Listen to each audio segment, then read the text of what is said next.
In the wake of the fires, we've seen some pretty poor behavior on the part of multiple different parties. On a, I'm going to say minor level, because the other thing I think is a bigger deal. There's a shitload of looting going on. Yeah. Fuckload of looting going on in Hawaii or in Maui. It's not good. You shouldn't be doing this. I'm Yeah. not judging anybody. I'm not. Oh, you better.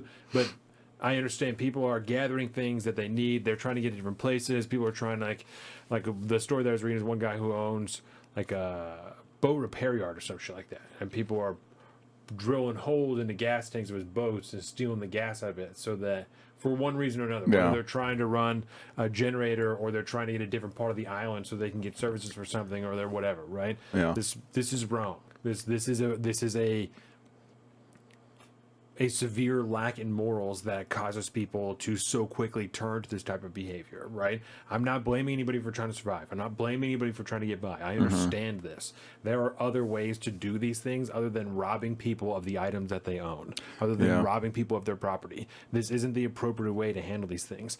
And at the risk of sounding fucking shitty and off base, right? The thing that's sunk in for me the most when I'm reading about all of these things is thoughts about preparation. Like all of these things, the looting, and I want to talk about like the land grabs too.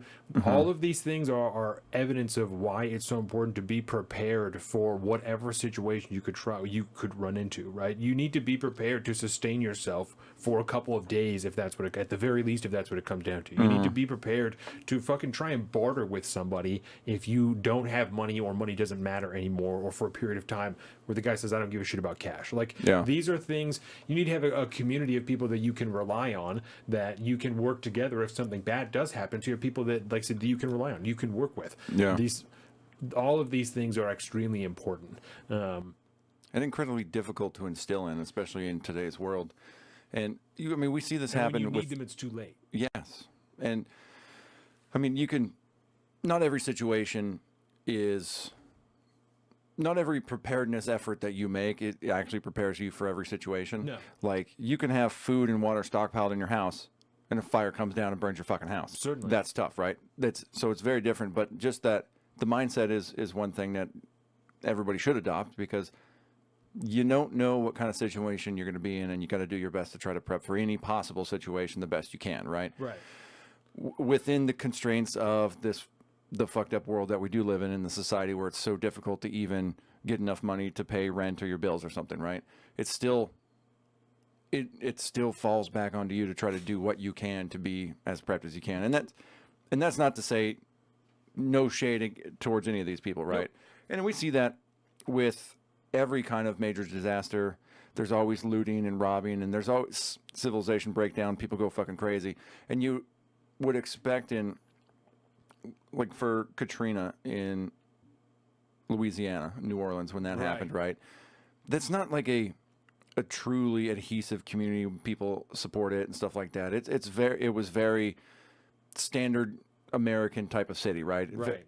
But on the islands in Maui, I mean, there are, and just in the Hawaiian Islands, there's such a deeper sense of community out there, and they do an exponentially better job of supporting each other and all this stuff. But even when shit still hits the fan, people out of necessity are going to be doing whatever they can like that. And so I think this is a good example to show, like, even in the tightest communities that we essentially have in the country right now, it can still break down. Natural ones, it can still break down, and it gets rough, man. People do what they need to do to survive, and your morals and shit go out the window when you're trying to survive, which I don't know how you solve for that. That's a tough situation, man. But it's never a good thing to see. You should never support it, even if you understand where it's coming from. It's still you can't fall back on that kind of survival tactic. But I think that what you said about the Hawaiian culture is super duper important, because